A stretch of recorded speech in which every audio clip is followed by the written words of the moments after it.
Hare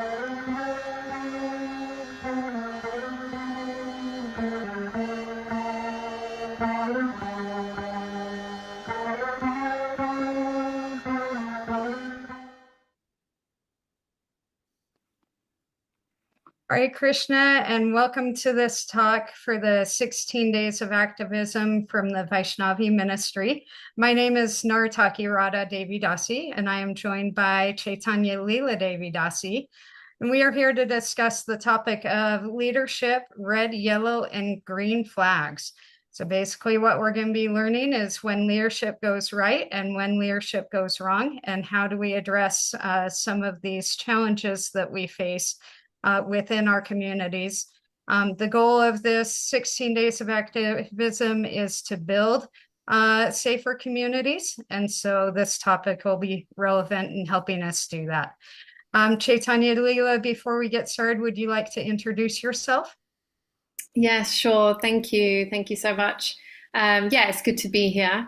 So as you mentioned, yeah, my name is Chaitanya Lila Devidasi, and a little bit about myself is that I was born into ISKCON, and my profession that I've studied and trained in is psychotherapy, and I work privately as a psychotherapist. I specialize mostly in trauma, and I currently am the head of a mental health service, a counselling and mental health service at a university in the UK. So, you know, some of this is interesting in terms of the topic because I manage a team. I have to be a leader, you know, in my job as well. So I have to deal with other managers and leaders. So yeah, that's been my job, and that's been my experience for the past several years in management, and over 10 years as a psychotherapist. And yeah, that's kind of in a nutshell. Oh, I'm also doing a PhD at the moment, which is interesting. You're definitely busy. Yeah. Thank you for taking the time for this chat. Yeah. I believe we're going to get started with just describing what those green, yellow, and red flags look like, correct? Yes, exactly. Yeah. So we'll talk about the characteristics of, you know, leadership in green flag area, yellow flag, and red flag. And then we're going to take a bit of a dark trip down narcissism. That'll be interesting. And we'll be able to look at, you know, what narcissism looks like in leadership as well. And we've got a few other things up our sleeve, haven't we? So we'll be able to explore those topics. So I'll start with sharing my slide. So sharing is not turned on. So I'll just wait for that to happen with our lovely silent assistant. There we go, I've got it. Right. Okay.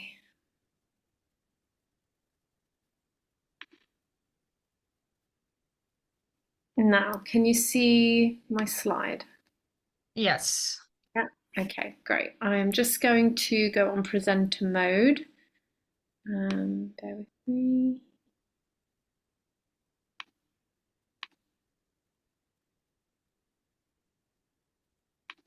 Oh dear. It would be good if I knew how to do that. That's not good, is it? Maybe down in the bottom right.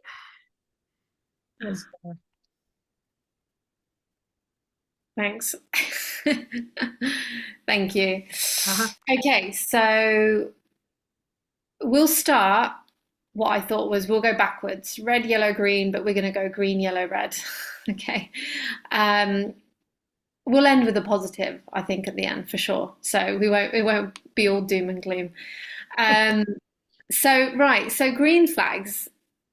You know, what better way to start off, you know, with green flags, looking at the ideal, right, qualities of a leader, than looking at the qualities of Brahmin and Kshatriya. So throughout this, we'll be looking at shastric elements, right, to help us understand what these aspects of leadership are, and looking at the real world and looking at what's in front of us at times.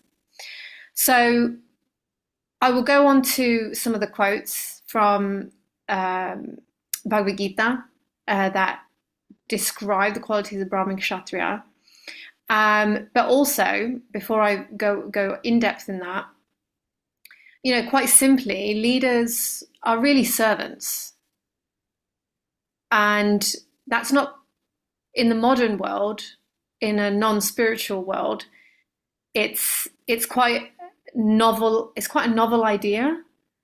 When grand CEOs of companies, they write a book and they do a podcast now, right? And they talk about what really a leader is about, and what leadership entails. And they talk about things like, leaders are the example.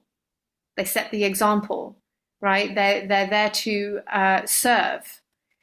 These are really mind-blowing ideas to the modern world, but Vedically, and also, as Vaishnavas, these are quite simple, basic ideas. That in anything that we do, right, the fundamental principle is that we are a servant, right? We are in service. Everything that we do with the intention to serve and please Krishna. Because, right, the Brahmin's vision is that they see the soul and the spirit, the super soul in every living being. So how we treat other people through that lens, right, is going to be emulating, right, these green flag qualities of, what a healthy, noble leader shows. And the fundamental of that is this vision, this spiritual vision, that I belong to Krishna, everyone belongs to Krishna, and I do my duty as a service to Krishna and a service to, right, all of Krishna's servants. Yeah, it brings me to the point of Prabhupada speaking about how he was the servant of the servant of the servant of Krishna. And that's the ideal, right? Yeah, exactly. So, we're starting high up here. We're starting with, we have the vision that everything that I do is within this framework, that everything's connected to Krishna. Nothing is separate from Krishna. Not even the material world is separate from Krishna. So how I treat even the material energy, right, is a reflection of the quality of my relationship with Krishna. So let's move on to the qualities of a Brahmin, qualities of a Kshatriya. So qualities of Brahmin: peacefulness, self-control, austerity, purity, tolerance, honesty, knowledge, wisdom, and righteousness. So these are all the noble qualities of a Brahmin. And, we see, if we were to pick a couple out, well, let me ask you, if you were to pick a couple out of qualities that you've seen maybe in good leadership, which ones would you pick out? The ones that stand out to me are peacefulness, purity, and honesty. Mm-hmm. What makes you pick those three? Mainly because, honesty goes into integrity. Purity also goes into integrity. Leading, that to me is what leads by example. Is when we are honest with ourselves, then we can be honest with the world around us. And then peacefulness, that's just kind of the natural nature. They want to, encourage others to find peacefulness within. Yeah. I like your link between some of these to integrity. Yeah. And one can only have all of these in its truest form when we have that uh, core element we just spoke about on the other slide. The divine vision, the divine frame, the divine role, right? Not even role, it's just a state. Yeah. So a true, head of a society, which Brahman is, can only have all of these in the truest form if you have that first anchor piece. And we can see that those who don't have that as an anchor piece, that aren't necessarily true Brahmins by nature, let's even just say sort of in the mundane world, in the non-spiritual realm, there are leaders that will have some qualities, right? Like honesty. The other day I was watching some YouTube video of some young boy going around asking very, very rich people, what's their key to success? And, many of them said honesty. Many of them said honesty. So you take one quality of a Brahmin, right? It can create great success. Yeah. Yeah. And maybe all of them may not have been religious. They might not have been pure, practicing purity. They may not have had even self-control. And actually, many of them probably have a lot of material ambition, right? Most likely. But if they have honesty, see how much success that created, Yeah. right? And these people are millionaires, billionaires. So I think that's really interesting. So just one can go a long way. And then kshatriyas. So heroism, power, determination, resourcefulness, courage in battle, generosity, leadership are the natural qualities of the work for a kshatriya. What do you think about that? So this one gets into a little bit of controversy with some of the, courage in The battle word. sort of thing. So that leads me to righteous anger and how we can utilize righteous anger Right. and being courageous in fighting for these higher, more noble qualities. Yeah. Yeah. And it's interesting, isn't it? The righteous anger, right? We can take two examples where righteous anger was shown. Duryodhan is an example of that. Right. Hanuman is an example of that, Right. right? They both have a sense of righteousness, and they both have anger in their decisions and actions. But there was that core piece missing Right. that we spoke about in the first, right? Duryodhan's center point of his world is himself. Right. Hanuman's center point of his world is Lord Ram. Right. Both having Kshatriya spirit. Thank you for that. That's pretty incredible. Yeah, yeah. And that's why, like, nothing is bad actually in this world. Nothing is bad. Anger isn't bad. Right. It's just how it's used, and that is determined by our consciousness and the frame in which we are situated in. Yeah. But kshatriyas are considered leaders, the leaders, right, of the material sphere, Yeah. of within the varnashram system. So ideally, right, kshatriyas are going to need to have that tinge of passion with goodness naturally in their quality, in their nature, in order to be leaders, right? Because Brahmins may not, because they're too peaceful to go out and right direct and show people how it's done. And so kshatriyas are the ones to do that. So again, passion isn't bad, it's just how it's used. Right. And look at you building community, that we need to rely on one another to help maintain these higher values and help cultivate these higher values within the Yeah, communities. yeah, yeah. Exactly. And that's not going to come if we're, you know, meditating in caves or sitting too peacefully, right? We need some fire, you know, to get things done. But again, without that anchor, right, it can go quite drastically wrong. Yeah. Good. Okay, so so here are the green flags, okay, from Shastra directly.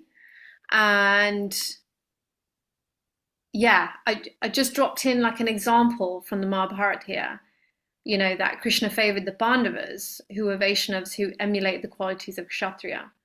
So I just wanted to, you know, explain how uh, the Pandavas versus Duryodhana, it showed that both were Kshatriyas. I mean, Duryodhana was a Kshatriya as well, but what makes that difference, right? Duryodhana was self-serving. You know, there's an example in the Mahabharata where, with all pomp and veneration and lots of, you know, glorious show, Duryodhana had invited Krishna, but he didn't attend. He went to Vidura and ate simple food, right? It's Yeah. because, right, at birth, Duryodhana also was a devotee. He was a great devotee of Balaram. Right. He was a dedicated disciple of Balaram. So what's the difference, right? And also he was a great leader. I mean, the citizens were doing good under his leadership, but he was self-serving. It was all self-serving. Greed got in the way. Yeah, yeah. A lot, you know, when we get into narcissism, yeah, Duryodhan is up there in that category. Even worse than narcissism. I'll explain later. Remind me if I forget. Okay. So, okay, yellow flags. Okay, so yellow flags. I've just written some points here. People that may have qualities, certain qualities of Brahmin Kshatriya nature, right? The quality of leading by example, but they're not completely fully trained, right? They haven't fine-tuned their behavior, their demeanor, right? And so it's a little rough around the edges. And so that can cause friction, it can cause problems, you know, in communities. And I've seen that as well. I've seen that in our community. I've seen certain individuals take a certain position, and I'm thinking, you know, they really got potential.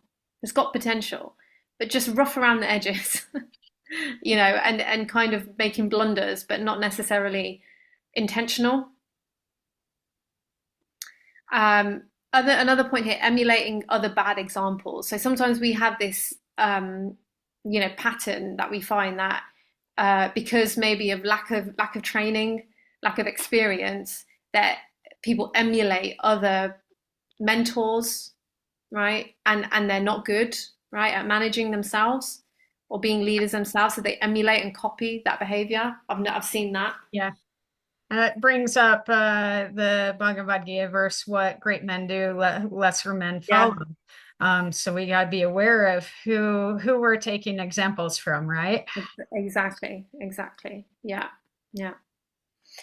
No soft skills, right? No people skills. Kind of maybe good at getting tasks done, maybe good at getting the thing done, but getting the job done, being quite pragmatic, logical, but cold, right? No, Unemotional. unemotional, no people Yeah. skills. Yeah. Not that emotions aren't there, not that empathy isn't there, because we'll get onto examples where empathy is just not there. But yellow flag is like, you know, empathy is there. They're not connecting the two. Yeah. Okay. Does that make sense? Yeah. Unsupported, sometimes we get, good managers, but they're just not supported by their team. They're not supported by people above them. They're not supported by people under them. They're just, not supported can be a problem. Unable to control emotions.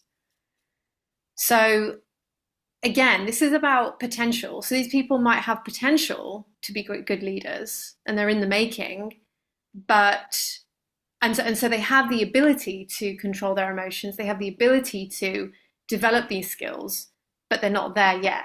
And so these types of behaviors show. Unable to communicate effectively or assertively, and unboundaried. Unboundaried. So what I mean by unboundaried is just not able to recognize what's appropriate in their dealings with people, in their interpersonal connections and dynamics with people. Things, simple things like confidentiality. As a leader, somebody divulges something in confidence, you go tell, the cook in the kitchen, whatever. It just, again, it's sort of like lack of awareness, lack of training.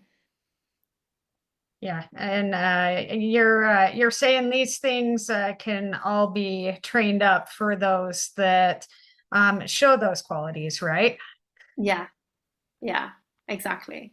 So yellow flag can either go into the red zone or it could go in the green zone, Okay. isn't it? It just depends on the person and the team and the community as a whole. But I will say in the yellow flag section, I think this is why it's so important for communities, spiritual communities, to have a rigorous system. And I've got this point at the end of my slide, which is what our solutions are really. We need our Vedic system is Varnashram, right? But until Varnashram is starting to be in place or in place, we need some sort of checks and balances. We need some sort of rigorous process where we can, recruit people correctly, appropriately, somehow assess their quality and nature, and then build in a training system, to help people who have potential Yeah. become better. Yeah, and that's something I've noticed that has been missing. So I appreciate you bringing up the point that that's one area where we can improve as a society as a whole. Yeah, yeah, yeah. So I'm just conscious of time. Are we okay? Just don't wanna... Okay, so red flags. Individuals. Okay, this is one that I'll do a little explaining. Individuals who are operating as a Vaishya or a Shudra. So again, we've talked about the Brahmin and Kshatriya, right? And again, like I said, in an ideal Vedic system, we would have Varnashram. It would be very clear who the leaders are, right? It would be the Yeah. Kshatriyas, and the head would be the Brahmins who are, right, imparting knowledge and guidance. The Kshatriyas actually do the work. Now, I've put this as a red flag because rather than a yellow flag, right? Because I think that a spiritual community could go in the total opposite direction if the values of Vaishyas or Shudras become the center point. For example, shastrically, this is Kuntwa Shastra, that Vaishyas, right? Of course, they're money makers, and there is an allowance for businessmen to be able to lie to make profit, right? You can't tell what your wholesale value of a product is if you need to make profit from it. Right. So in that sense, that there is that allowance. Shudras, right, have a tendency to want to be famous. That's just comes with being a Shudra.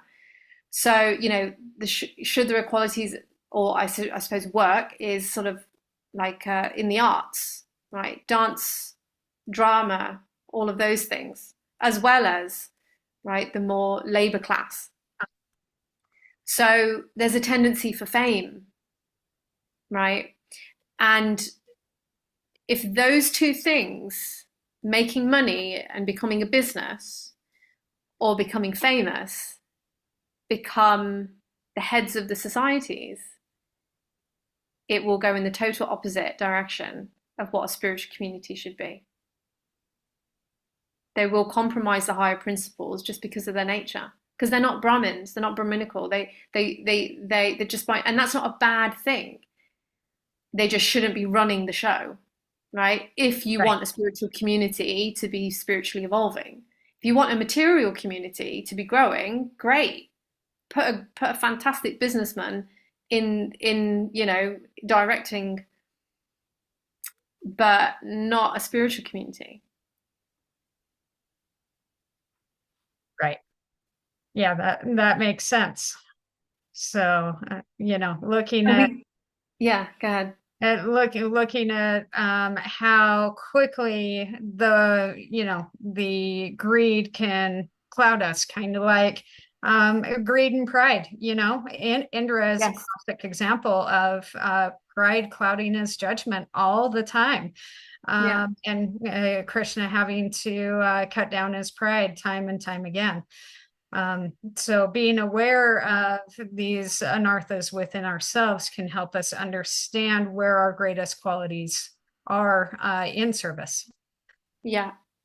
Yes, exactly. Yeah. And so there's just a risk, basically, right, with having a Vaishya focus, right, of a spiritual community, or one that is running on sort of fame and celebrity culture. And to be honest, both of these I've seen in ISKCON, right? And over the Yeah. past, I would say 4 or 5 years, it's just grown massively, Mhm. especially with social media, and the fame culture around kirtan, the money making from temples. So there's definitely a risk of going the other way with that. So it's a red flag in terms of the overall direction of a community. And I think us as devotees can feel that energy shift, right? Mm, We can sense it, right? yeah, absolutely. Do you think that you have, or have you experienced people sharing with you that they have felt Uh, that shift? yes, I have definitely felt the energetic shift when the core values of spirituality have been lost, Yeah. and it's turned more materialistic. Yeah. Or letter of the law is one of Hmm. the areas that I've noticed is there's no flexibility Hmm. for broadening vision or incorporating other ideals, Mm, heart-centered approach yeah. into the spirituality, because it's do it my way or the highway. Yeah. Yeah. And we'll get onto that in an upcoming slide. We'll come on to that. But yeah, I mean, going back to sort of fame and money making, um, I've definitely also experienced devotees telling me that they feel ISKCON is different now. The kirtans are different, right? There's an obsession with climbing up the ladder to become, a big kirtaner, Mhm. and those big kirtaners are also endorsed and sponsored by, leaders. So it doesn't help with the overall feel, right, and energy. Yeah. There are temples as well that I'm aware of that are, they rent out their other spaces for external events like Garba, which is Navratri, which is, essentially demigoddess worship, which is never been done before in ISKCON, you Yeah. know. Okay. And so it's like these sliding of principles start happening, and it changes the energy, the consciousness. So yeah, one to watch out for. So, okay, and then the next one is the qualities of passion and ignorance. So obviously we looked at Brahmin, Kshatriya, and then we've got passion and ignorance, right, as red flags. So I'll read this out. Material desire, great endeavor, audacity, dissatisfaction even in gain, false pride, praying for material advancement, considering oneself different and better than others, sense gratification, rash eagerness to fight, fondness for hearing oneself praise, the tendency to ridicule others, advertising one's own prowess, and justifying one's actions by one's strength and qualities, are qualities of the mode of passion. Sorry, I should have put this from the Bhagavad Gita. I forgot to put Yeah. reference it. So that's passion. And see how they're quite different from the qualities of a kshatriya. Very much more self-centered, self-serving, Yeah, not looking at the bigger picture. exactly. Yeah, because the qualities of a kshatriya is within the varnashram system, which already, right, for one to be a kshatriya, one has to already have the qualities of just being a good human being and a Vaishnava.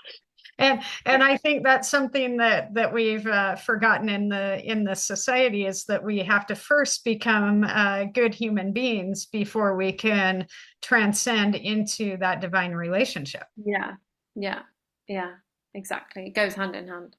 Yeah. Intolerant anger, stinginess. So that was that anger that you mentioned, right? Yeah. Yeah. Yeah, that Intolerant. selfish anger, the you're attacking me, so I'm gonna attack you right back. Exactly, yeah. Intolerant anger, stinginess, speaking without scriptural authority, violent hatred, living as a parasite, hypocrisy, chronic fatigue, quarrel, lamentation, delusion, unhappiness, depression, sleeping too much, false expectations, fear, laziness, and laziness constitute the major qualities of the mode of ignorance. Yeah.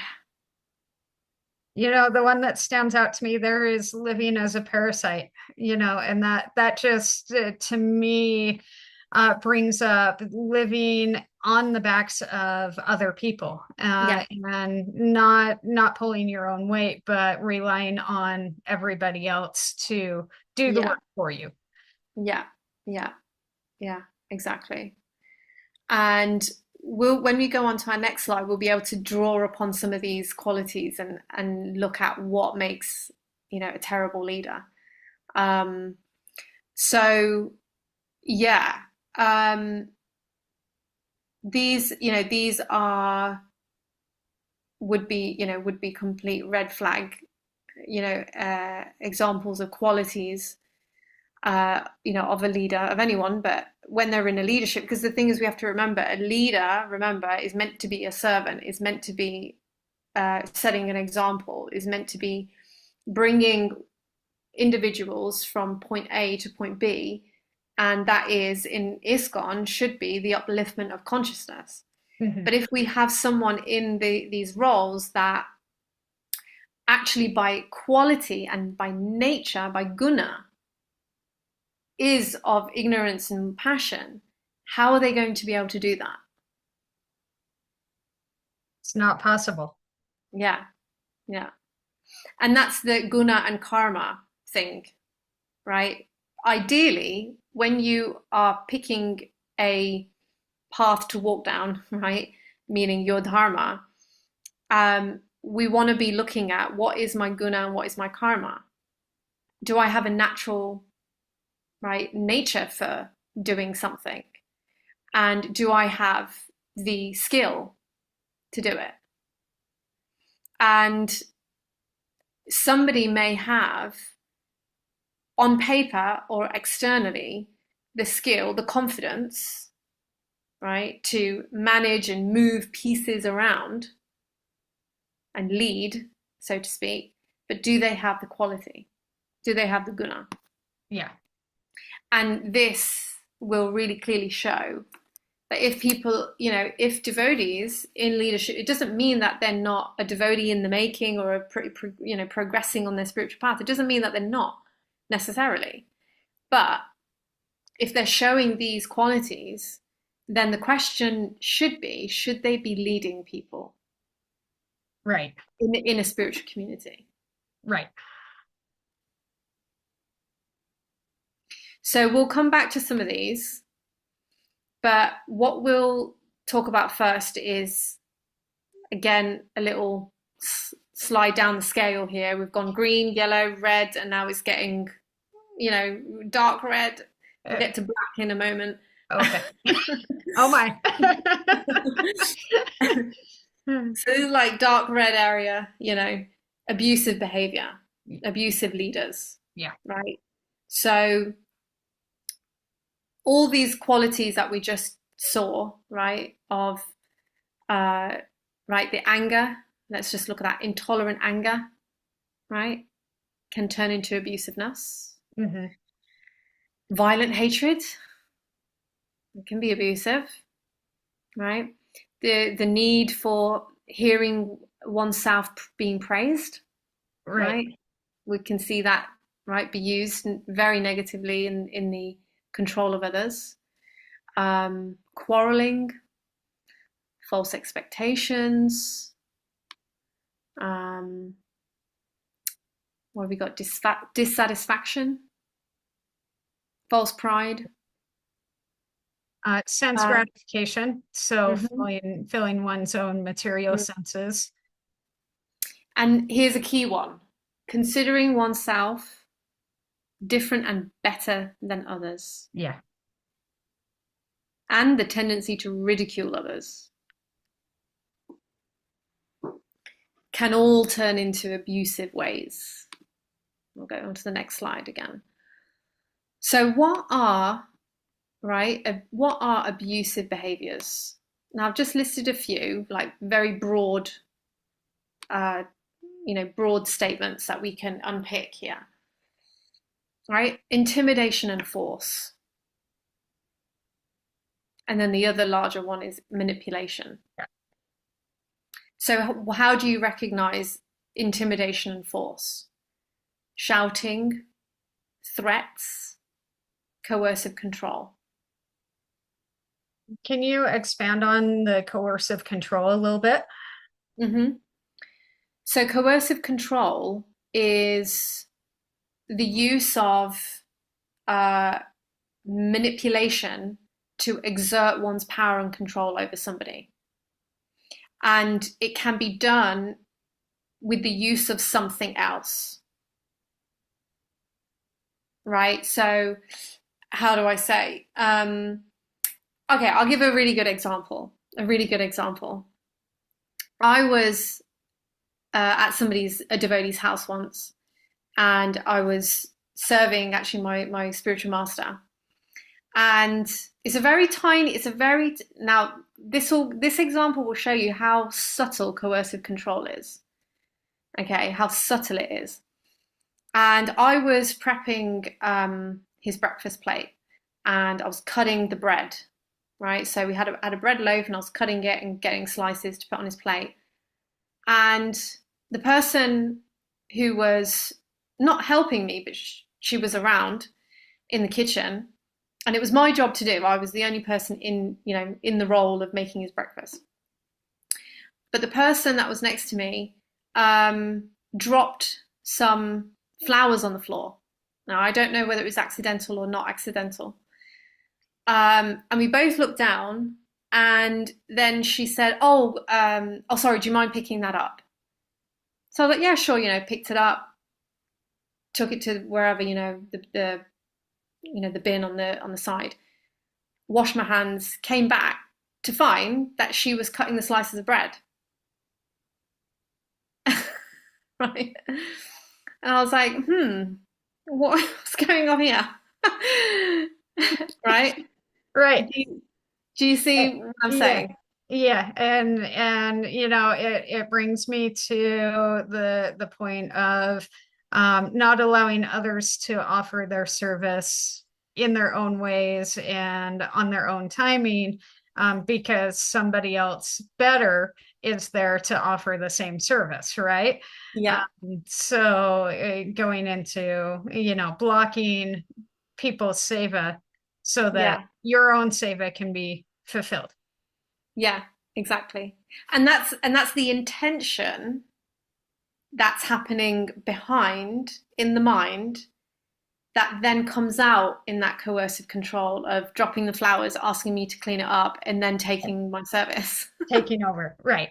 taking over, Oh taking my, over control. right. And I dealt with it by because I'm aware of these things, and I think this is what I hope listeners will be able to get from this is learning awareness so you can manage it, deal with it better. I just simply said, "Oh, yeah, that's my job. I can do that." And I took the knife and ran off her. I wasn't going to let her control me. Ultimately, I Right. wasn't going to let her control me. It was my service, and that's what I was there to do. I wasn't. Yeah. Otherwise, I had nothing else to do. So, um, yeah, I mean that's a tiny, minor, right, example of coercive control, and you can kind of, increase that in its extremity. Yeah. And when you combine it with shouting and threats and intimidation, it can get very, very, right, awful to experience. Unravels very quickly and leads to great harm and trauma. Absolutely, absolutely. I just need to turn my heating down because I'm getting very, very hot. 1 second, I won't be long.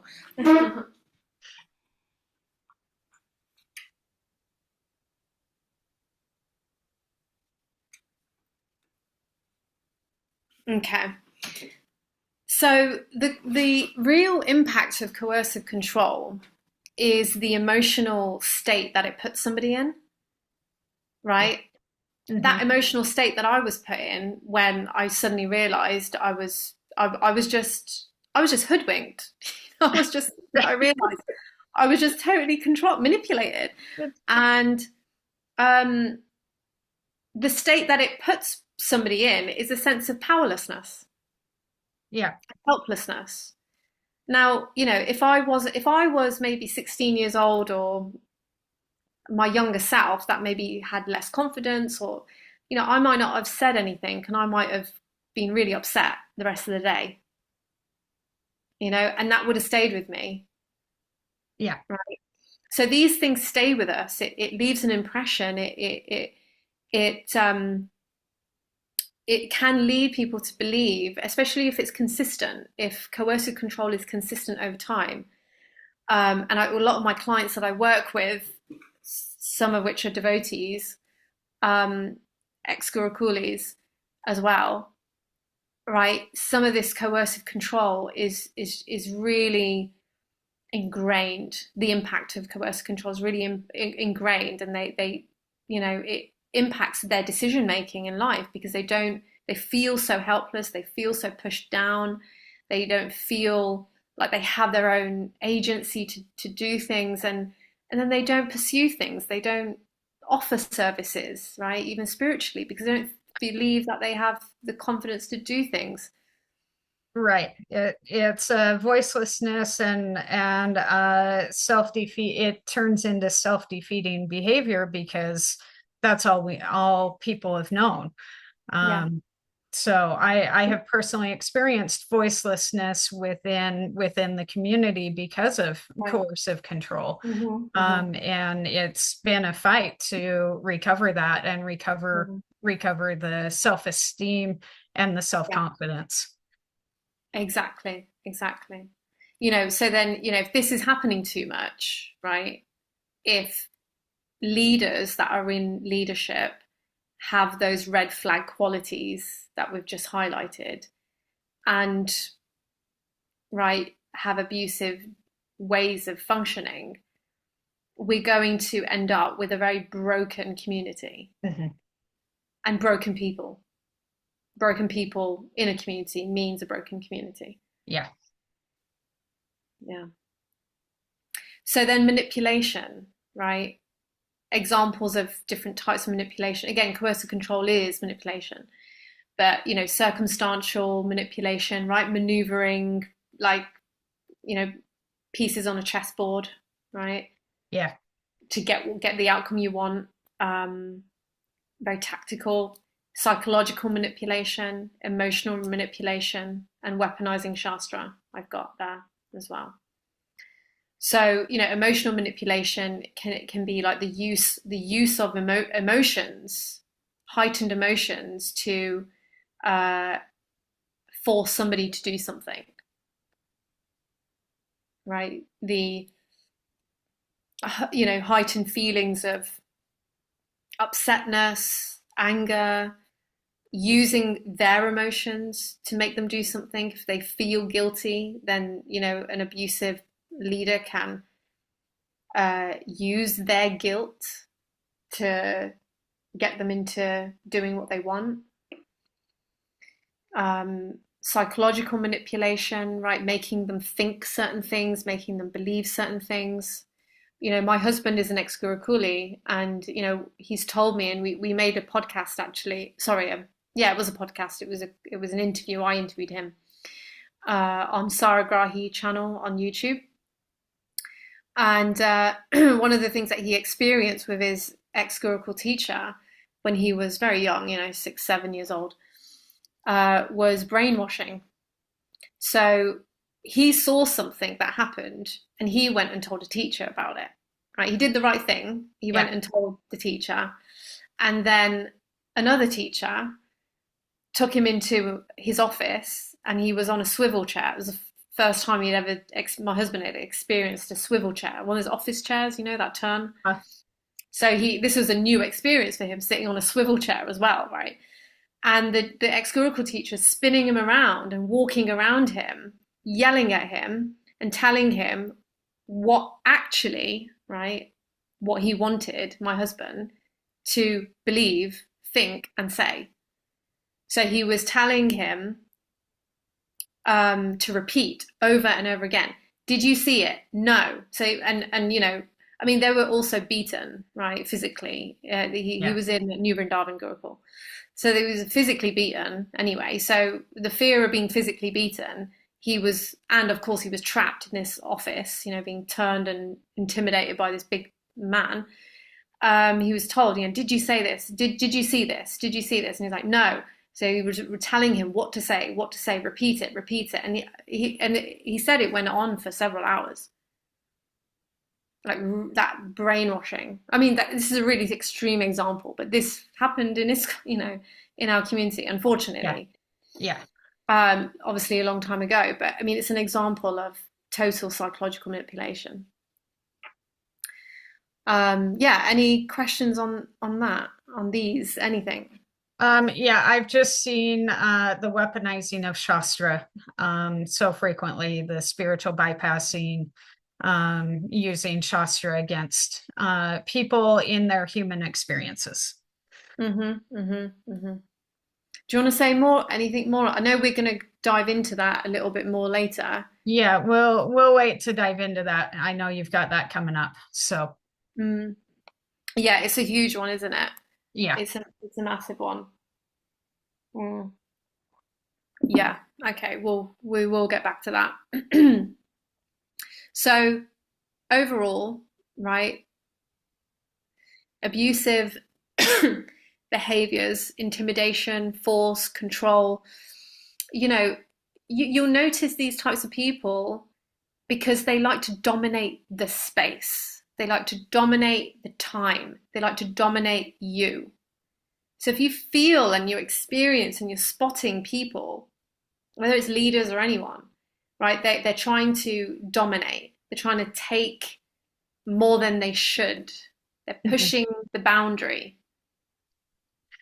right? You should know that they are not being appropriate, right? At the very least, they're not being appropriate. Yeah. And any of these other, types of behaviors, we're dealing with abusive behavior. Now, if somebody shows, any one of these, like let's say somebody's shouted, does that make them an abuser? Not necessarily. No. right? It's repeated behavior, right? Exactly. Yeah. Yeah. It's a combination and repeated over time. The other things about abusive, actually, I haven't got it on here, but is the inability to take responsibility for their own actions and the impact it left on the other person, Right. right? And this is where it's kind of going on the edge of, you know, probably some mental health problems, Yeah. right? Um, Because mm, yeah, one of the things that I mentioned to a devotee while we were in DC was, a changed behavior is the greatest apology we can have. yeah, So if we're being fed promises of changed behavior by leadership or by those mm, close to us in intimate relationships, but they're failing to change their behavior, then that's a serious red flag that abuse yeah, is actively occurring as well. yeah, yeah, absolutely. Yeah, absolutely. Because it's very easy for people to fake an apology, you know. And change behavior is important for sure for a community, definitely. I think for victims, a genuine, honest apology is healing, Yeah, is very healing. It's validating and it's healing. It heals that pain. yeah, And, you know, people who have real pathological problems with their behavior and their complex psychology, because they can have a lot of high defenses, right? In terms of what I mean by that is they need to defend their ego yeah. because as a person they're very fragile. I mean, all abusive behavior comes from fragility. It comes Deep, from insecurity. yeah, I was just gonna say deep insecurities. Absolutely, yeah, yeah. And so that's really important for listeners as well to understand that if they are dealing with someone very abusive, it comes from now. It doesn't excuse the behavior, Right. but it helps you to understand that it's coming from a place of insecurity and not the illusion of dominance that they portray. Yeah, So you're not less than, powerless, helpless. You don't have to be, because what you're dealing with is someone who's actually very fragile. Doesn't excuse the behavior, but it helps you to be less disempowered, to understand that. yeah. Yeah. Um, I was on a train of thought as well, actually, wasn't I? What was I saying? Oh yeah, just that any one behavior doesn't make somebody an abuser, but it's repeated and combination of many, and the lack of right accountability.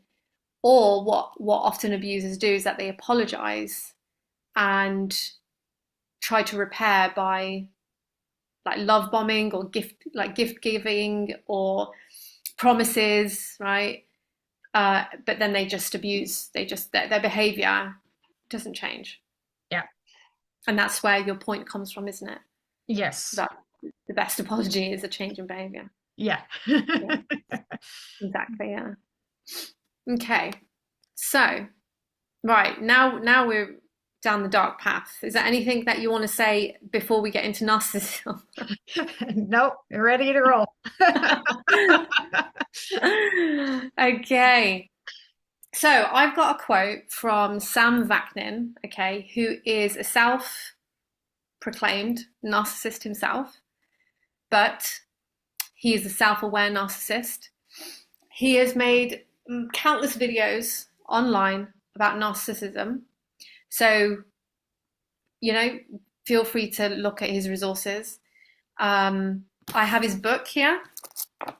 Haven't read all of it because it's very thick. It's very thick. It's expensive, but it's for my work.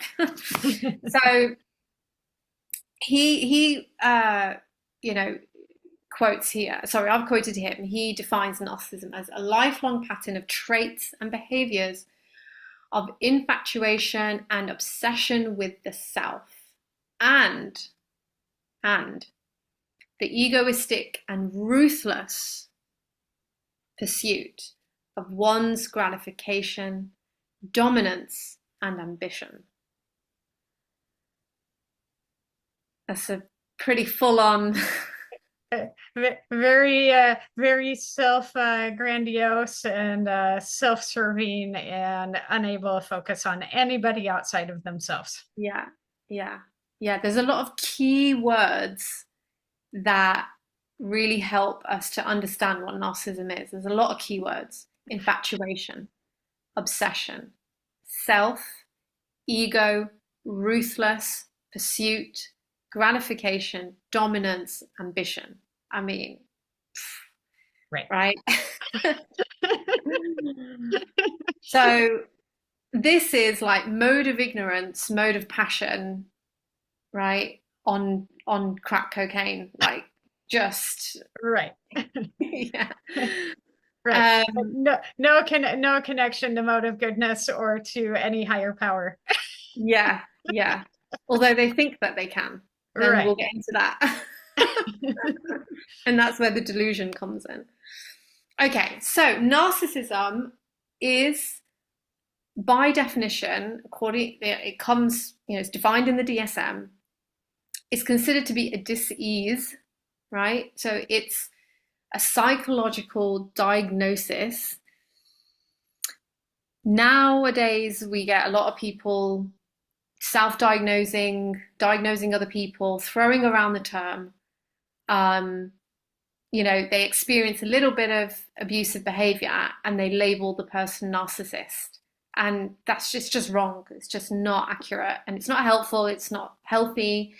It breaks down society to do that. And that's why, I'm not a complete, fan, and I'm not totally on board with the whole DSM westernized approach of the DSM and labeling. This is what my PhD is in. My PhD is in East and Western psychology. So, however, it's also very useful to be able to categorize and understand something in its whole entity, right, when it appears. And remember, this is very extreme. So I'll get onto some stats in a moment, but really narcissism is defined by, this is according to the DSM, pervasive pattern of grandiosity, lack of empathy, and need for admiration. Right? So those are the key, like the three kind of broad key aspects. A grandiose sense of self-importance, such as exaggerated achievements or talents. So when people lie and exaggerate the things that they've achieved. Expecting to be recognized as superior without commensurate achievements. So they want the title without actually having the qualification for it. Need for admiration, so a constant, and this is keyword, constant need for admiration. Lack of empathy, an unwillingness to recognize or identify with the feelings and needs of others. So unwillingness is slightly different to inability, right? There's like, a resistance to doing it. Okay, so to be diagnosed with narcissistic personality disorder, sorry, that's what NPD stands for, narcissistic personality disorder. And it's pathological, like I said. So that means it runs deep, it's ingrained into the personality, and it's there for a long time. So to be diagnosed, a person needs to meet at least 5 of the following 9 criteria, which would be grandiose sense of self-importance, fantasies of unlimited success, power, brilliance, beauty, and ideal love, belief in being special and unique, requires excessive admiration, sense of entitlement, so they believe that they should be on top and the boss and whatever. Interpersonally exploitive, interpersonally, which means right within the relationship dynamic. Interpersonally, they exploit others. So a lot of victims of feel like an object, right? That just been used and discarded. Yeah. Lack of empathy, envious of others, or believes that others are envious of them, right? So they live in this world that they think that they should be on top. They're envious of other people that are higher than them, or they perceive that are higher, or are, status-wise higher. And they also believe that other people are envious of them. They're arrogant, haughty. So those are the 9. Anything you want to say on those? Just kind of going back to that interpersonally exploitive.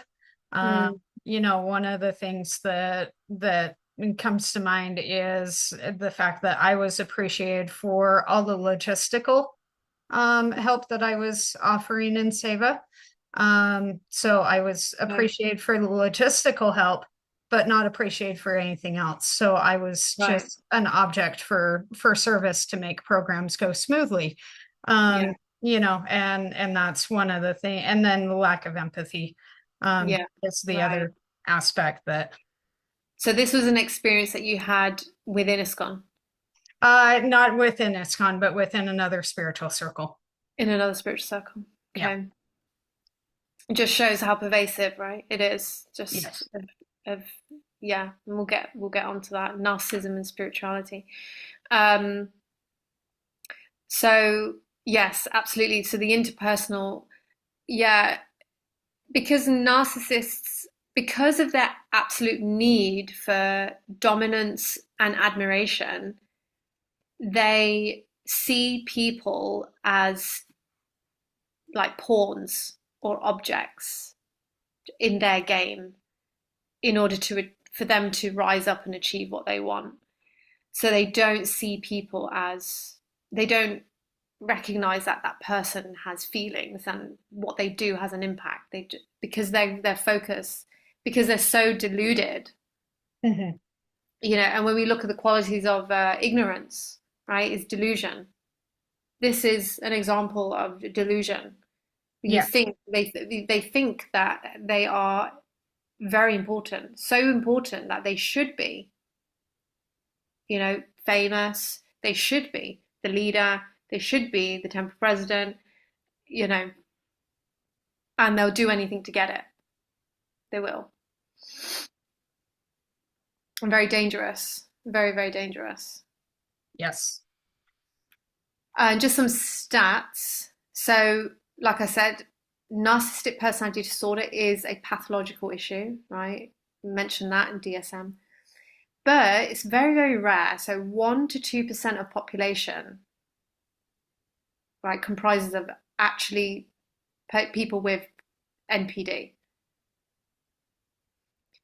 So, when people throw around the term, it's often that they're not dealing with somebody who has a disorder, pathological disorder, but they might be dealing with somebody who has traits.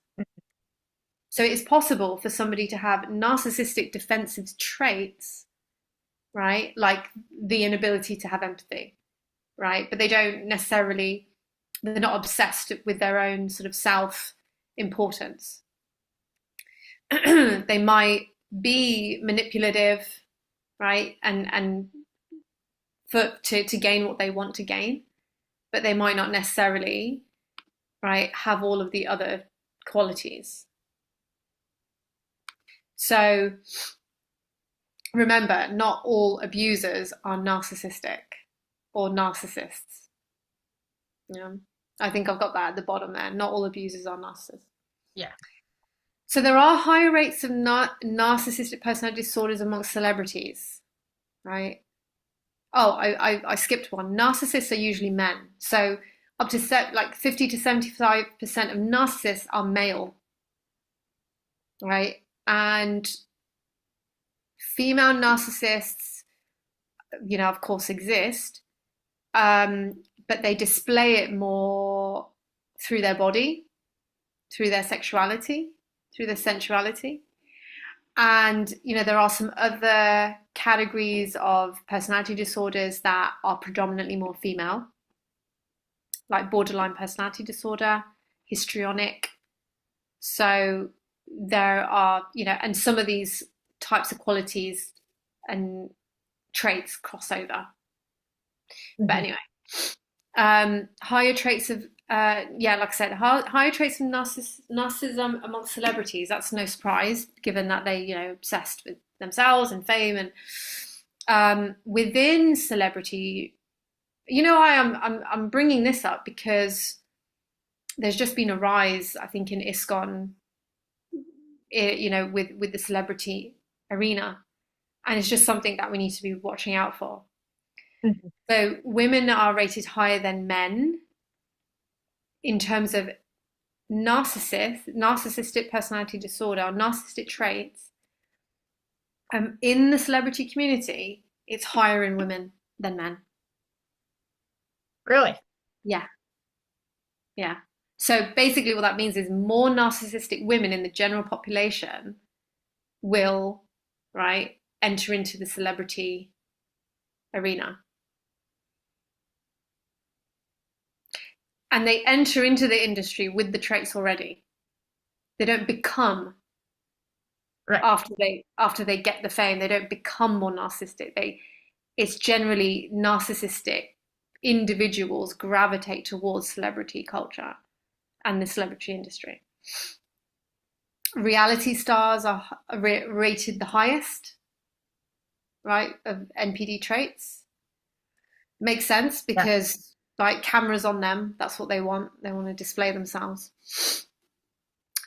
Yeah, does any of these surprise you or interesting or Just the women rate higher than men in the celebrity field, but I can see that because that's where women can be seen as powerful, yeah. is in that celebrity circle.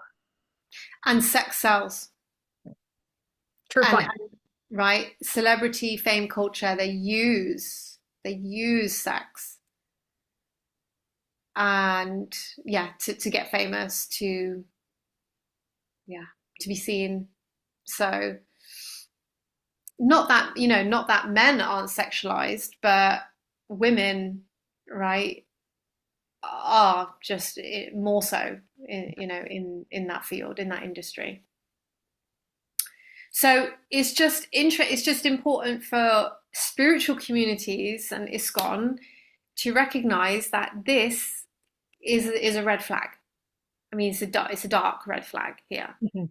Yeah, we need to be careful with what types of people we're bringing into ISKCON, what we are putting on a pedestal for ISKCON to emulate, what association devotees are having.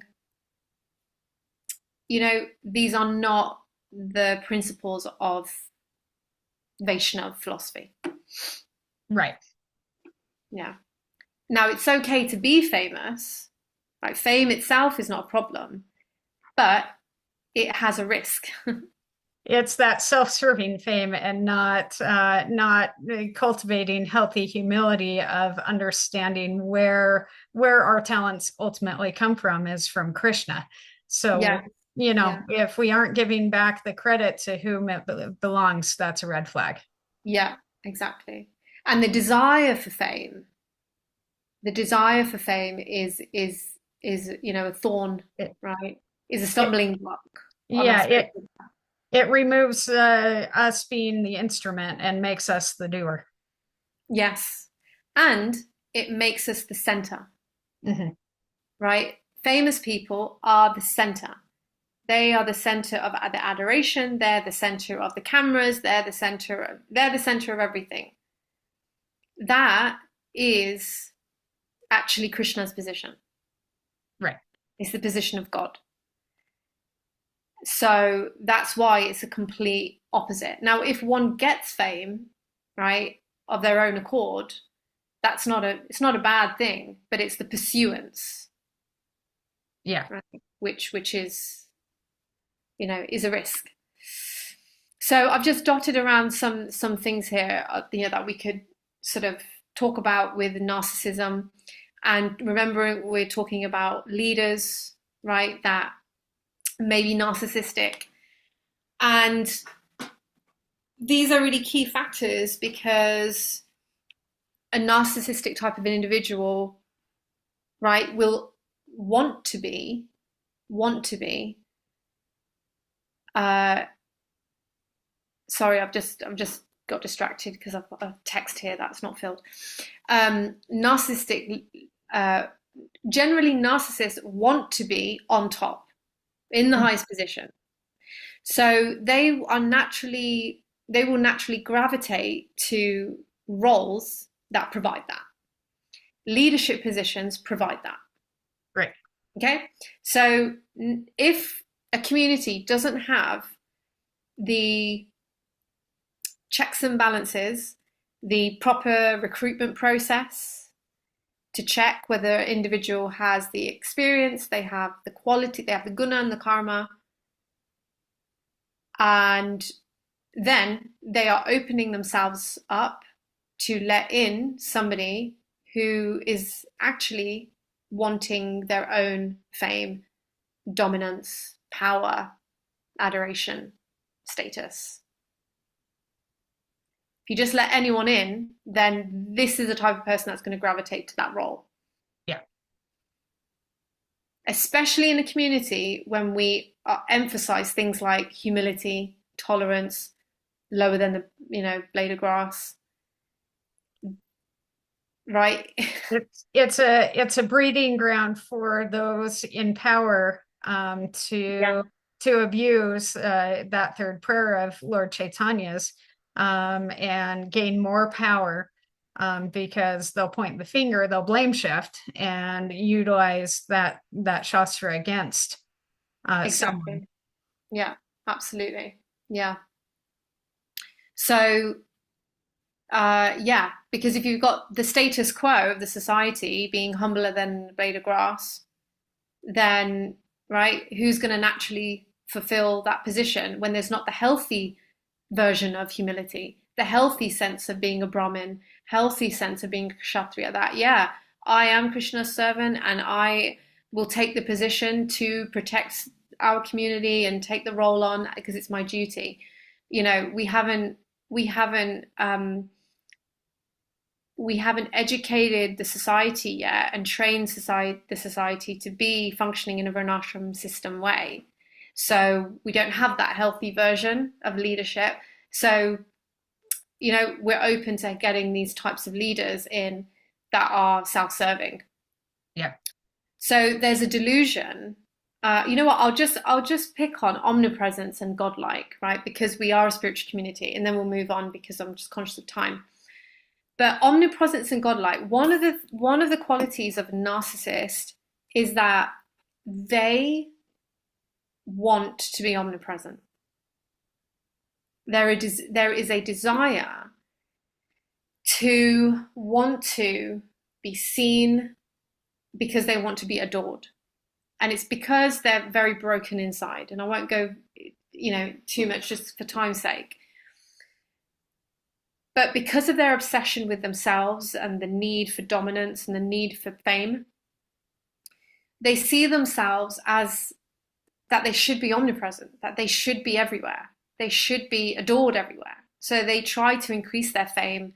And they will do, like, remember the earlier quote by Sam Vaknin, right? The ruthless. Yeah. They will ruthlessly take it. They will ruthlessly get it. That means they will not care who they stamp on. They will not care what they say and do to get it. They will lie. They will cheat. They will stamp on your head. And because they don't have empathy, they will not be able to care about your feelings as an effect of what they did. So fame is wanting to be omnipresent, right? You want to be everywhere. You want to be on all the magazines and the TV screens and the billboards and all of this. And so there's a godlike grandiosity, right, that comes with narcissism. And now you think, God, how can a devotee be that? Right? Now, it's an interesting dynamic because what narcissists in spiritual communities can do is leverage the concept of God, right? And use it for their own grandiosity. So often what narcissists can do, and I grew up with somebody who was a leader in my community, who I think actually, right, has NPD, like really pathologically. It wasn't fun growing up, right? I'm talking in ISKCON. And the reason why I say this is because he used to do this thing where he would align himself with very, very senior spiritual people and then tell the kind of common congregation members that, he's had entry into these special experiences. And so, and he would drop it here and there, right? Also when he was talking and on the mic, and he would leverage that in order to control. So then people think, oh, he's the special one because he's associated with godlike personalities. That makes him godlike, right? And so he would then be able to control what they do because he used that divinity and associated himself with that divinity, almost making him divine. So that's a way narcissists align themselves as leaders with the spiritual aspect. Who is better to be associated with than God for a narcissist? I'm best friends with God. That makes me like God. Right. Therefore what? Therefore what? You should worship me. Therefore you should do what I say. Therefore right. You should ... and if we have gurus that hit that level, that can really cause some serious damage. Serious damage. Because the focus isn't on the disciple, it's on the guru. Exactly. In the guise of right being about Krishna. Right. Twisted. It's that veiled coercive narcissism, and kind of the term that I've heard is covert narcissism, where it's veiled in niceness, veiled in spirituality, but underlying that is that self-centered tendency and the lack of empathy. Yeah, absolutely. So that's something to be very, very mindful of in all regards, So do I have another slide here? Oh yeah, okay. I just wanted to go back, right? What I did is I highlighted some of the qualities of mode of passion, mode of ignorance, of the qualities that narcissists have, right? So not all of these, right, might be sort of seen in narcissists, but some of them are, like audacity, right? Fondness of hearing oneself praised. Mm-hmm. That will be seen, with a narcissistic individual. Better than others, sense gratification. What does that say? Sorry, my screen is got rash eagerness to fight. Yeah. I mean, they a narcissist who is confronted with what they're doing can turn vicious. They can quickly lash right back out with with weapons of blame shifting, gaslighting.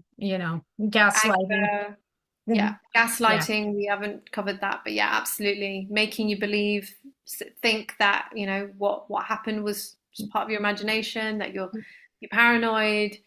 No, we'll get to weaponizing Shastra, but yeah, all of these, right? And I highlighted living as a parasite. Does that surprise you? No, because that's the one that I brought up immediately. Yeah. Yeah. So yeah, And the but way narcissists will live as a parasite is the need for adoration.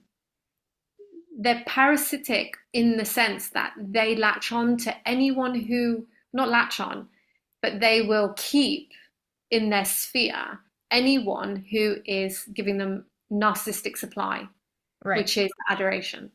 Yeah. So, and that is parasitic because they can't live without it.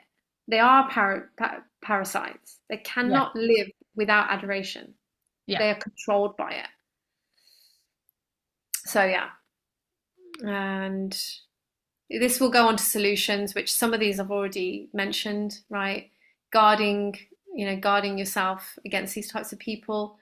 Narcissists rarely change. And when I say rarely, I should really write never. Okay, they won't change. Not true narcissistic personality disordered individuals. Because they're not able to have empathy, so they can't see why they would need to change. They don't take responsibility for their own actions because they're gaslighting. Everything is Yeah. everyone else's fault. They can't, you have to acknowledge something that you've done in order to change it, and they rarely do that. Yeah. Um, Better to have better procedures in recruiting right into positions of leadership, because if you don't have that, you'll be opening the doors up to people who want to have that position for their own interest. And narcissists and anyone's really great at covering their intentions with all good words and a nice clean dhoti and a nice sari and tilak, and it's like Right. anyone can do that. So we have to really look at the qualities, the guna and the karma of the person. Develop varnashram. I mean, that's like a easily written, but Right. a huge project. And that leads to remembering that we are a personalist society. We are all about personalism and uniqueness and individuality in our own qualities and traits. And I think Yeah. we've lost that as a society quite a bit. Mm-hmm. Focusing on, just reaching the highest Brahminical level without recognizing that we have our unique traits that might not be of the Brahminical nature. Yeah. Yeah. Yeah, absolutely.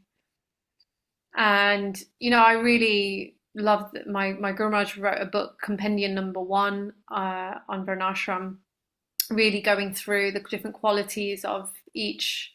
And I don't know if he's going to be writing anymore, but uh, yeah, that at least what we can do is on an individual basis, we can reflect and look at whether do I have the qualities of Brahmin, Kshatriya, Vaishya, Shudra? We can all develop ourselves, right? The qualities of, like Narad Muni explains, right, in the Srimad Bhagavatam, Canto 7, I believe. What are the qualities of a human being, to start Yeah, off with, right. and then Varnashram can be implemented. What are the qualities of a Vaishnav he describes. So we can all individually reflect and look at those and see how we can improve in our consciousness and our behavior, and align our own work accordingly to what Varna we fit into. But as a whole society, I think before we have Varnashram, we at least should have the proper, take it from corporate world, materialism. There are ways of recruiting and checking whether somebody fits the job. It's pretty simple. We just do that in our society, so we safeguard the community. Yeah. And That's the yeah. I appreciate the safeguarding yourself by being aware. That's what we need is awareness for ourselves. And like I have said previously, is I'm going to look for some of these qualities within myself first and make Mm, sure that I'm not falling into any of these qualities. But I will also be aware of the qualities of others that are going to take me down the wrong path. absolutely. Unharm you. You Right. know, you should never be put in harm's way. You should never be abused. We all are devotees of again, it comes back to the very first point. If I see myself as a devotee of Krishna, then I should not be allowing anyone to abuse me. Right. So, And I heard it said just the other day that Krishna is crying for both the abused and the abuser because both are being harmed. hmm, yeah, absolutely. Yeah, the abuser has a state of consciousness that is,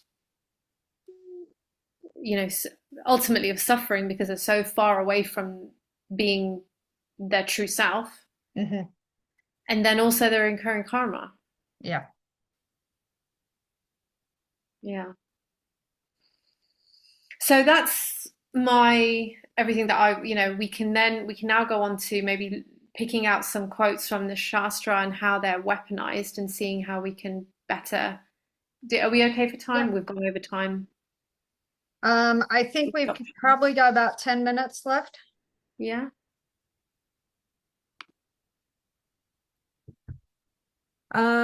Yeah, so one of the first ones that jumps out at me is Prabhupada speaking about how we can show how much we love Prabhupada by how well we cooperate with each other. Uh-huh. Um, Yeah. and and I have witnessed that being abused by leaders, and we need to learn how to cooperate with each other, even if somebody is calling out abuse. Right, right. Yes. It's a form of gaslighting, really, isn't it? It's Yeah, basically saying, uh, the abuse isn't happening or it's not a problem. The problem is in you and your inability to abide by what Srila Prabhupada is asking us, which is right. to cooperate. Yeah, So shut up and cooperate. right. Leave somebody completely voiceless, powerless, Yeah, and yeah, if there isn't spiritual resilience built up, it's going to destroy the yeah, person's spirituality. yeah, absolutely, So, absolutely. It is. Because leaders should be taking responsibility for their actions. They should be self-reflective. They should be, right. I mean, going back to the qualities of a Brahmin and Kshatriya, right? They should be wanting to protect. What do Kshatriyas do? They protect society. Brahmins are self-reflective, mhm, right? So if you had those two qualities, protection of the people under me and self-reflection, then you wouldn't have that going on. right, right. This is just a way to control and dominate. Yeah, yeah. Self-serving purposes. Yeah. Are there particular texts that you've witnessed being weaponized? Oh, yeah. Gosh, so many. I probably can't even pick one. I mean, Trinada Nichana, right, Yeah, is one. It's okay, Prabhu, you just got to tolerate. yeah. Uh, Be be lower than the humble. straw in the street. Yeah, just take Offer, it. offer all respects. Yeah, Yes. yes. I have done a lot of wrestling with that verse over Right. the course of the years. So Yeah. Yeah. And we haven't touched upon the whole thing of karma, right? Because this is another one as well that ties in with the tolerate, right? mhm. You know, again, coming back to my husband's experience of being in Gurukul when he was younger, that was one thing that was used a lot, it's your karma. And actually, one Right. of his abusive teachers said to the kids, would often say to the kids, that this is what Krishna wants, because this is the meaning, talking about the abuse. Krishna wants this abuse. He must want it because I'm doing it, and it's good for you because you're burning off your karma. Right.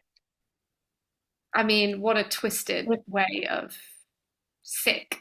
It is completely mind blowing to me how people can be this deluded Yeah, um, yeah, to to really weaponize in that extreme of a way, but we know it clearly happened, Yeah. um, after Prabhupada left. Yeah. Yeah. And, you know, what does that do to a child or an adult? What does that do to their perception of Krishna? Even, right? It destroys it. Yeah. Because Yeah. how could a loving God allow for this? Yes.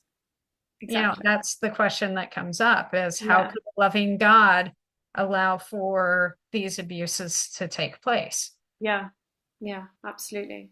So, you know, a lot of the times it destroys people's faith and they leave ISKCON ultimately. And, you know, my husband didn't leave, uh, and he didn't leave his devotion to Krishna. And, you know, one thing that has talked to me about, you know, is this understanding that, um, that nothing that comes in our life, right, isn't coming because we cannot meet the challenge. And that's karma. It's coming because, okay, maybe, yes, it's come, of course, according to our philosophy, according to the law of karma, it's because of our karma. Now, does it mean that that makes it okay for the abuser to abuse? No, it doesn't, because that person has free will and they chose to do it, right? That person has that certain type of consciousness that then, right, the law of karma said you're going to be the person to met out this karma, right? Which isn't good Right. for them anyway, because they're going to also then have to suffer that karma, their own karma. Yeah. Um, you know, we're going off track a little bit from weaponizing Shastra, but I think there is a trail here, and I think it would be good to, you know, kind of complete it, which is, so why does it happen if I'm a devotee? You know, and it's a very, very complex and very deep philosophical perspective and point, because we have those verses, right, by Krishna that says that for those who I love, I, right, I take away everything. I remove their wealth, right? I take away everything. And so we can use our karmic experiences to become closer to Krishna. Mhm. We can use our losses to see that nothing in this world gives us any satisfaction, but Krishna does.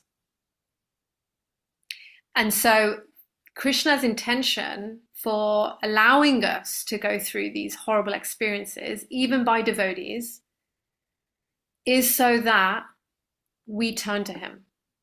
We grow in our love for him. And we realize that even in anywhere, I should say, anywhere in the material sphere of his universes, there is not, it's not our home. Even if it is a devotee that's meting out this karma for us. Does that make sense? Yeah. Yeah. And it brings me back to, some of the miseries just built into this world, our miseries from our own mental concoctions, miseries from other living beings, and miseries from Mother Nature. Yeah. There is darkness surrounding us, but one thing that I have clung to within my 24 plus years of spiritual endeavor, is that Krishna does meet us in that darkness. Yeah. If Yeah. we are willing to turn to him, willing to beg to him, willing to surrender, and seek his shelter, then he will meet us there. And Yeah. Yeah. one of the things that the Karuna Care courses brought up, was, what do we do in the face of fear? We have two pathways. We can choose the pathway of control, which leads towards the manipulation, the coercive control, the gaslighting, or we can choose to lovingly take shelter of Krishna. Yeah. And Yeah. so having the choice Choice. is still ultimately ours with Yes. what we do with what comes our way in this gnarly material world we find ourselves. Exactly. Exactly. Greatly put. Greatly put. And you know what the abuser doesn't do, the abusive person doesn't do, is make that good choice Right. when they could have. Continues down the path of letting fear control. Yeah. Yeah. Yeah. And you know what leaders need to do is to, you know, weed out these people in these positions Hmm. ultimately, because they're not making the spiritual choices. They're not. Yeah. They're making the choice of their ego. Yeah.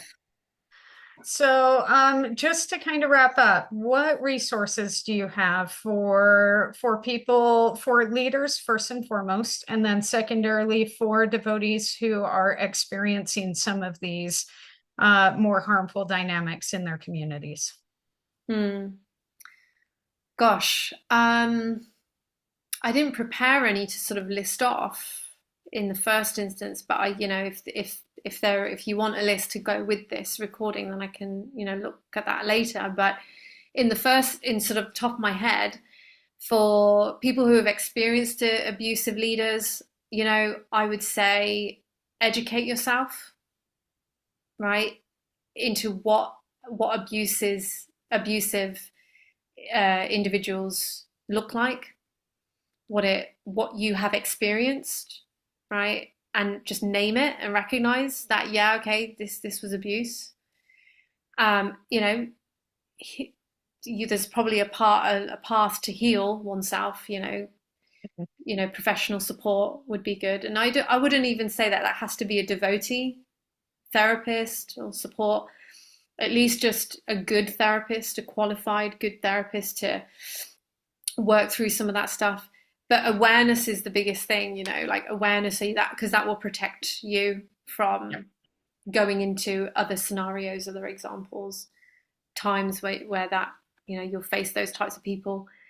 But you know, YouTube is like a great place for all those types of, you know, yeah, information. I did make a video on what the traits of an abuser, um, on YouTube. It is there, Okay.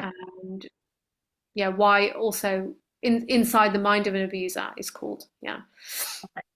But my channel is called Trikaya Psychology on YouTube. I do want to make more. It's just about time. But you know, there are countless others.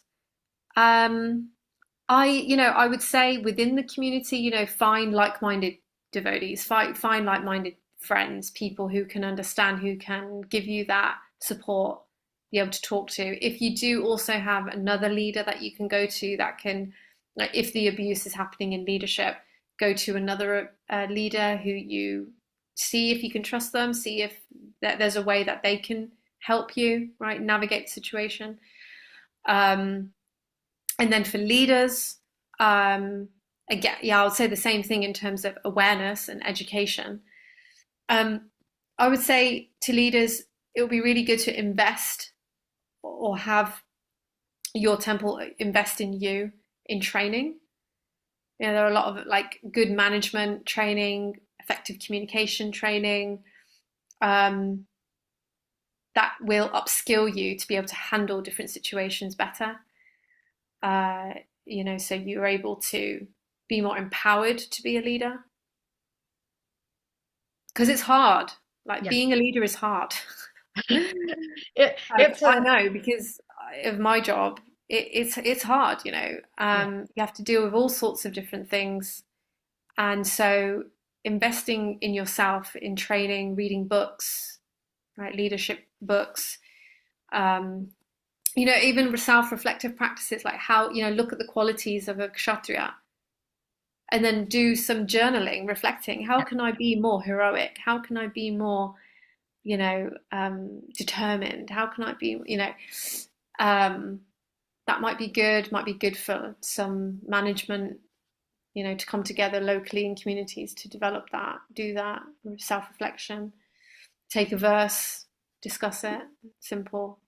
Excellent. Yeah. Yeah. One of the resources I found highly beneficial is the Karuna Care 5-week classes. They have 4 different 5-week classes, I believe now, for cultivating self-awareness and understanding trauma, understanding adverse childhood events, and really dialing in some of the different therapeutic approaches that can help us through our human experience of grief and trauma and adversity. Right. So I found great benefit in being a participant in those courses. Right. Yeah. And anyone can join that?